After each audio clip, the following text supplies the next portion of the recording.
Welcome to another CEO Wisdom podcast. We have David Gunnarsson with us today. He's a CEO at Dohop. You can check him out at dohop.com. He's in Reykjavik in Iceland. I'm in Oaxaca, Mexico, and bookridegpt.com is presenting this podcast. If you want to take your LinkedIn posts and convert them into a Kindle book with AI in 5 minutes, you can go to bookridegpt.com. The first credit is on me.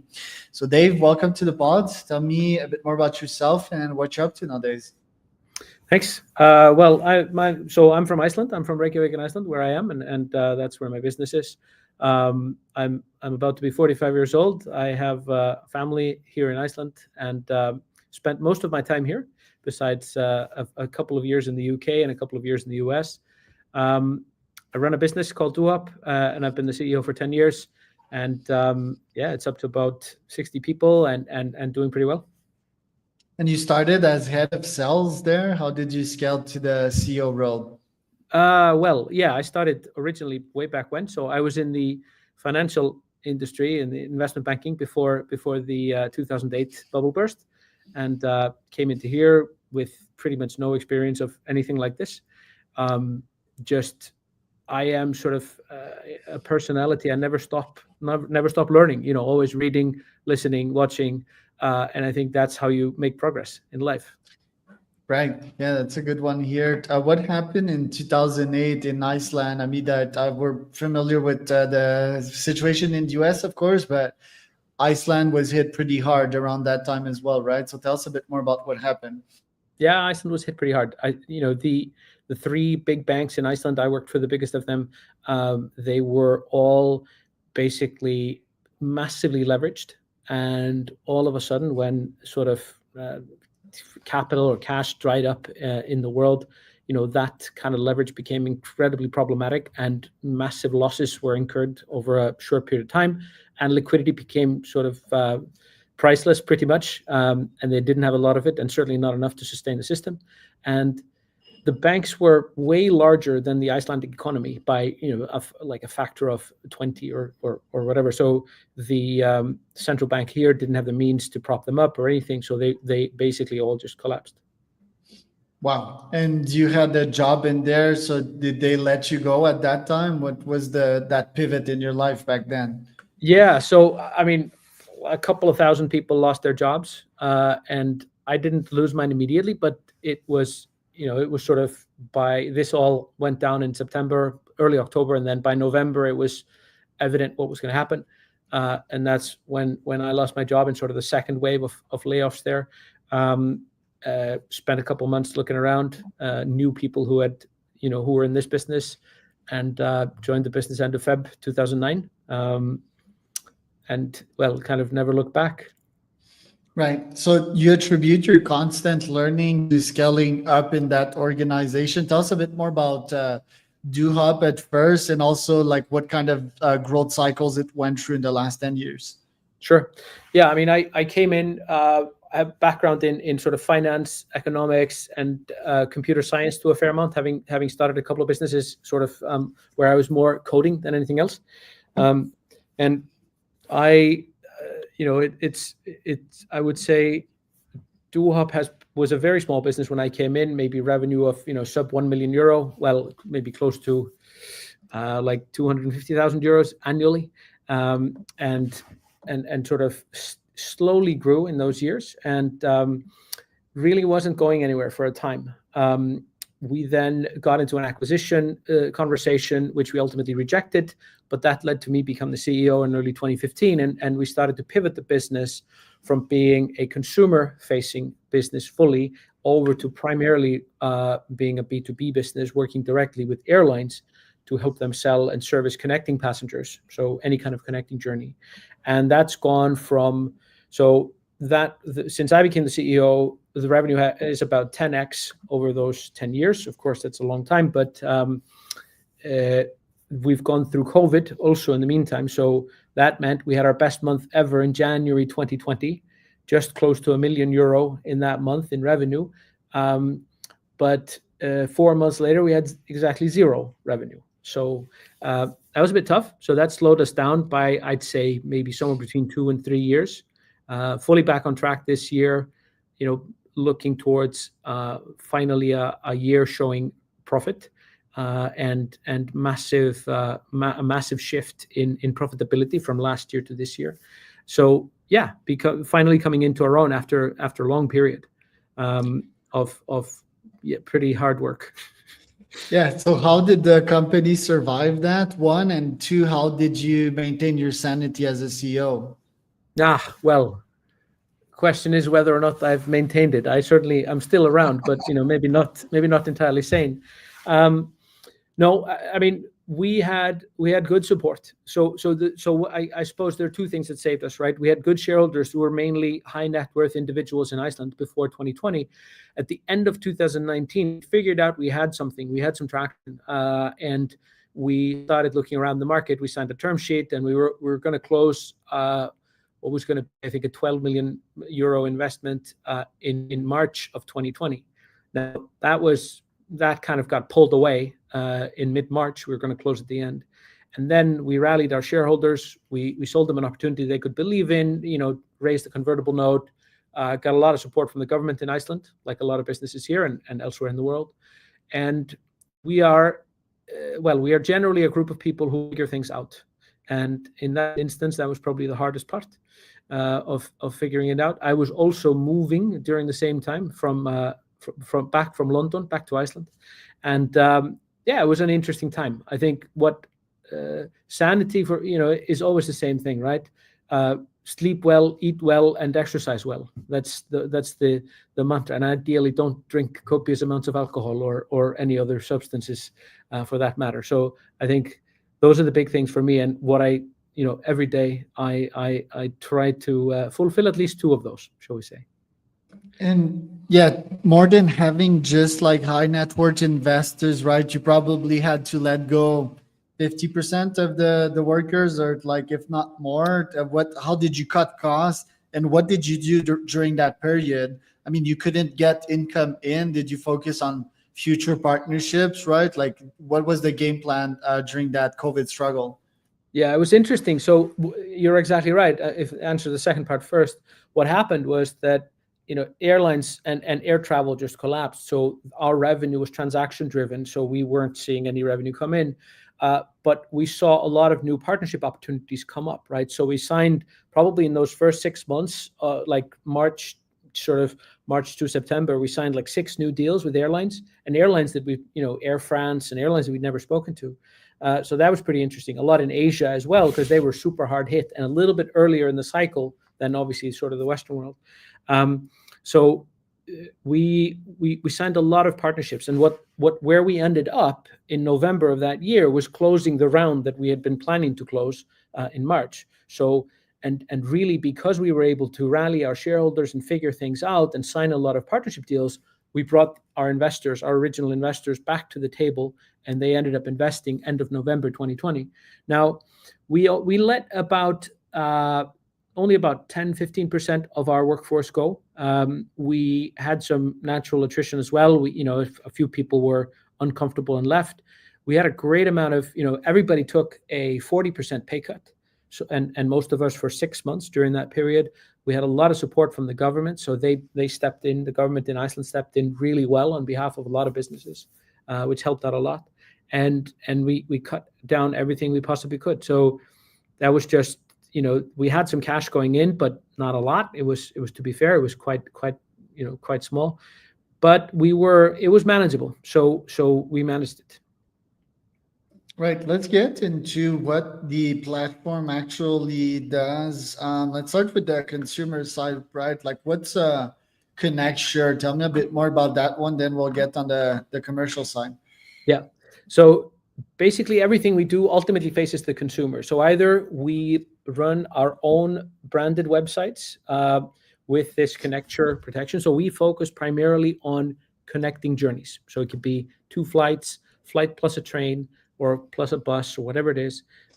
We specialize in selling connected journeys and serving customers who are somehow disrupted on that connecting journey.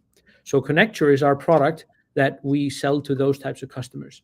And they can either buy it standalone, they can buy their 2 connecting flights and then buy the standalone product, or they can buy it as part of an opt-in bundle when they buy 2 flights from us. So we do this under our own brand, and then we do it under the brands of the airlines that we work with. So we power those airline brands to sell these kinds of connected journeys, and that allows us to have presence on the airline websites. And the biggest of those customers that we work with is EasyJet in the UK. So they're also the longest standing customer since 2017. And this is a model that turns out has worked pretty well. So we enable connecting journeys, the sale of connecting journeys for these airlines that we work with, about 20, 25 airlines. And then we have another 80 or 100 airlines that are supply partners to these 20 that allow them to create these extensions of their networks, shall we say. And then once that sale is complete on their website, we protect the passenger using our Connecture product. We protect the passenger on their journey. So we kind of watch over them and make sure that they are put back on their journey if they are disrupted. Right. And I use Kiwi.com, right? Would that be a partner of yours that could use that? What technology do they use it? I think it's their own internal technology, right? Yeah, absolutely. I mean, they're more of a competitor than a partner, although a friendly competitor. I know the CEO very well, and you know, we've always sort of had a good friendship and nothing like that. But we compete in the market for these kinds of customers. Now, Kiwi does connecting journeys and then everything else, you know, direct flights and hotels and all of these things. We mainly focus in that niche of connecting journeys, and that's really where our expertise is and has been. We are probably a little different to Kiwi in how we provide our service and how we help customers find flights, etc. But you know, similar type of service. Kiwi does it all under their own brand. We do it partly under our brand, which is about 25% of our business, and then 75% under the brands of the airlines that we work with. Right. And to the connecting service, it's the fact that, yeah, these airline companies do not coordinate together, right? And let's say I'm in Oaxaca right now and I want to fly to Los Angeles. There would be a connection flight to Mexico City at first with one company, and then to Mexico to LA with another company. Your job is sort of coordinating that. It's sort of an API. Yep, absolutely. We are so. When we work with an airline and provide our technology to power these kinds of partnerships, usually it's a partnerships. So it's not that the airlines are totally uncoordinated, but they are actively building a partnership. They're using our technology to do it rather than relying on the legacy technology that's in place in the industry, because ours is faster and a lot cheaper. So that's really it. But when we're selling connected journeys under our own brand, we're not really thinking about if the airlines have partnerships or not. We're mainly thinking about how we can create the biggest amount of connecting journeys in 1 or 2 stops for customers, so that customers have choice, because customers need and want choice. They don't want only the connected journeys that airlines have decided to market, but they want all of the options between any 2 locations in the world. Right. And what do you charge for that? Is it per API use? Is it a monthly package? What do you charge for it? We mainly charge per transaction, and we actually charge the customer in most cases. So we basically, you know, take flight A plus flight B, and then we add a small fee that is charged to the customer on top of those 2 flights. And that's really how we run it. And of course, what we charge is for the service to the airlines, but also service direct to the customer in providing the ability to book a connected journey like this in a single checkout, and then of course to have service along the way if you've opted in for that service. And about 40% of people do. They opt into our Connecture connection guarantee, and we provide that service to those customers. Interesting. Now let's get to the commercial side of things. Like what is that? Why did you pivot it to the commercial side also rather than the consumer side back then? Yeah. So I would say, you know, we were back in like 2015, going back 10 years, we were a small consumer-facing flight search website. So there are incumbents in the space. You know, there were Kayak and Skyscanner on either side of us, kind of either side of the Atlantic. And then Google Flights came onto the scene like 2011, 12.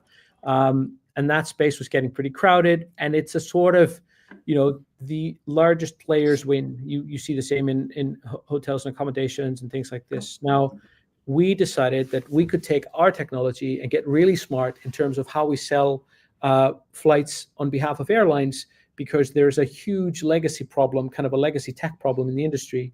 And we could use our technology to tackle that, allowing any airline to partner with any other. Now, that was not really possible before we started doing it. So that's something that, if you think of the legacy part of the industry, the American Airlines of the world, they sit in sort of legacy technology, and that kind of technology does not mesh well with the newer part of the airline industry, which is low-cost carriers that came about mostly after the advent of the internet. So they didn't need the global distribution systems of old or the legacy stack of old. They needed a website, and they could start selling flights.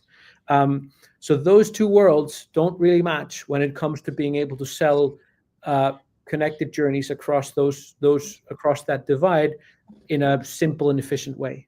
Now, we come in and we provide that ability to these airlines, allowing them to partner and really dramatically sort of change the way that they can do business. Right. And what's the business model on that side of things? Is it per usage again, but paid on the company side? Yes. So it's basically it's the same model, still charge the customer. So normally the airlines only pay a small monthly, subscription fee in order to be part of the network. And then all of the other fees are transactional. Okay, got it. And tell me about the Google Flights business model. Like, do they make money off that? I've never figured that one out. Yeah, so it's interesting. Google is different from, mainly competing with Kayak and Skyscanner, kind of in our Western world in terms of finding flights. Kayak and Skyscanner will charge the vendors, the airlines and the travel agents that are present in the search results, whereas Google will not. So Google only makes money from ads in Google Flights and from the ability to have all of the world's sort of flight information in one place. So completeness of content, I would say. So you'll find the same content and slightly different in terms of how they portray it, but it's very different who is big where. So Kayak is still pretty significant in the US, as is Google Flights, but Kayak will be small in Europe. Skyscanner is huge in the UK and a lot of European countries, but not so much in the US. Google Flights has been coming up really well and has done well in this, although they may not always think of sort of the customer first in terms of the results that they show, but certainly, I find that Skyscanner has been the company that has really put, always traveler first, which is a really great way of going about, doing business. Right. I think QE has done a pretty fair job as well. I think they expanded in other modalities of transport like bus and metro and all that. They're really like connecting the traveler to its end destination, not just an airport. What kind of innovation have you seen in the industry as of late? Well, I mean, I think you're absolutely right. They've done a good job in doing that, and I think the holy grail, right, is probably you saying to ChatGPT, hey, can you get me a trip from here to there? I'm gonna stay for 5 days, and I'm taking the family, and whatever shows up is like, hey, this is probably the best you can do, and you're like, okay, please book it, and everything is booked. With operator, right? ChatGPT operator. Yeah, something like, So that's probably what's thinking now. That's probably the holy grail in the future. So whatever AI tool is your preference, that's what you have access to. What happens to sort of special purpose vehicles in terms of technology, in terms of this tech, like specific websites you go to and blah blah blah, that probably is going to change. And airline websites will still be there because they people like doing business with the principal obligor, the transport authority, but anything else around the journey, any kind of rail or bus or taxi or Uber or whatever it is, I think, like I said, the holy grail is that all of that's pretty much taken care of, provided to you as a single journey that you can simply then just go on until something happens. Then I think there is some sort of expertise, and that's where we are developing a lot of expertise in picking that journey back up. So getting you back on in the saddle if something happens on the journey. Right, because I think the journey is still very much broken. I've been a digital nomad for 5 years, so I was traveling pretty much every month for like 5 years, so that's minimum 100 flights in that last 5 years, let alone.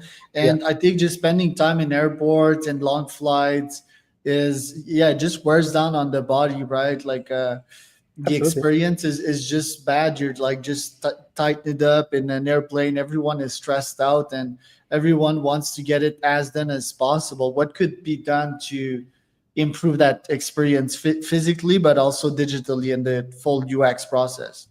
Yeah, absolutely. I mean, that's and you're right. The way to figure out sort of how that's broken and experience how that's broken, that's exactly what you're doing, right? I mean, I'm doing about 50, somewhere between like 40 and 50 trips a year. So I spend a lot of time in airports and airplanes and things like this.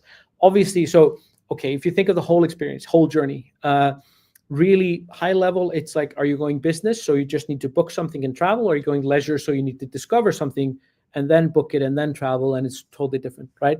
So if you think of our case, which is kind of business/leisure, or maybe primarily solo travel or etc. I think from the discovery portion, there must be some sort of let's say some sort of intelligence in the future that helps you discover where to go based on travel preferences and budget and times and things like this.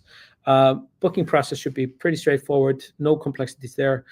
It's the travel process where you get into friction, right? As soon as you show up in an airport, if you have to check a bag, that's friction. If you have to, when you go through security, when you have to show your boarding pass, before you enter security, but also again at the gate, you have to show your passport. Now, I had the opportunity to sit with a chief operating officer of a pretty large UK airport last week actually in London, and his vision, which I was happy to hear, is this frictionless experience, right? You walk into the airport, you basically never pick up a boarding pass or passport. You've got facial recognition everywhere. You might stop in security and just kind of drop your bag somewhere and then walk through. No liquids or laptops or shoes off, none of that sort, because you see that technology evolving.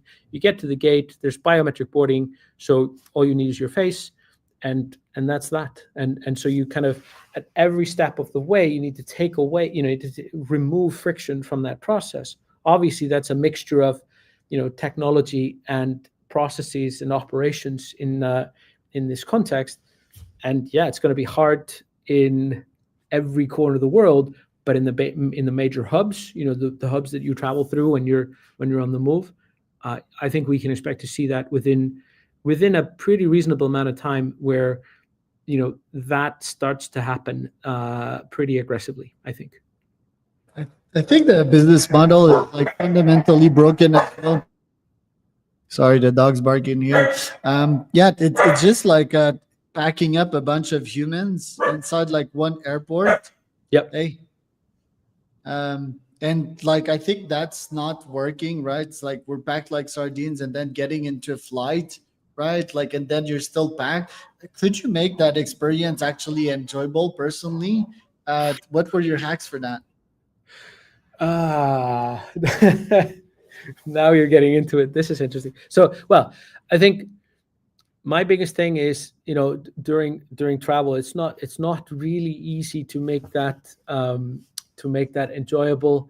I think it's always packing and traveling light for me. It's always, how can I get through?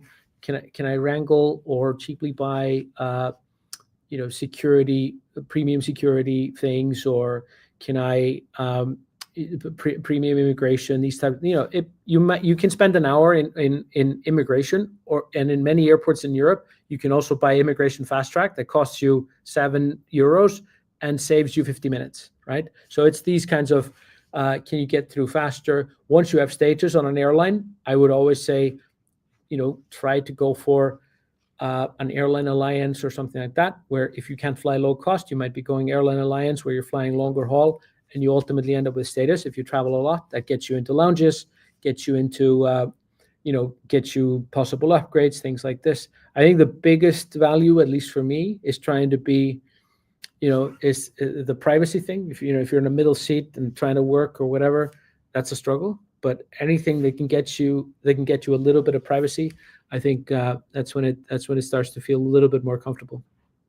And what about your personal travel hacks? Like, for example, me, when I get to a destination, I hit the gym as soon as I'm there because, and yeah, especially if it's in a different time zone, try to reset, right? Try to sleep on planes because working, I haven't been successful. What are some travel hacks of yours to stay healthy and stay productive as a CEO while you're flying? Yeah. So I always hydrate with electrolytes on flights, especially longer haul flights. So I do that every morning, but on a flight even more. Think about I would always adjust to the time zone where you're going immediately as you get on the plane, not when you land. So start thinking about if you stop consuming caffeine at some point in the day, do that on the time zone of your destination. Absolutely always work out. Ideally for me, twice a day. I eat light, I drink light alcohol, and really try to be kind of stick to my schedule. Now, if I'm in and out in a faraway time zone, if I'm in and out in only 48 hours, I'll probably stay on my own time zone mostly. So, I was in Phoenix recently. I was there for 36 hours. I just kind of slept and woke up mostly on my time zone. Obviously, you don't sleep very much during these kind of scenarios, but I think those are the big things. And then packing light, lugging a lot of heavy stuff, a couple bags and these things. That's not fun. So I'd always try to travel as light as possible. Always book a hotel with a gym so that I can either lift weights, which I do 5 times a week, or just go for a run. So I love that though, exploring a new city or anything. If I have time, go for a jog, and that's a great way to get to know the city. Yeah, walking big cities is amazing. So thank you for showing up, David. Where can people find out more about you?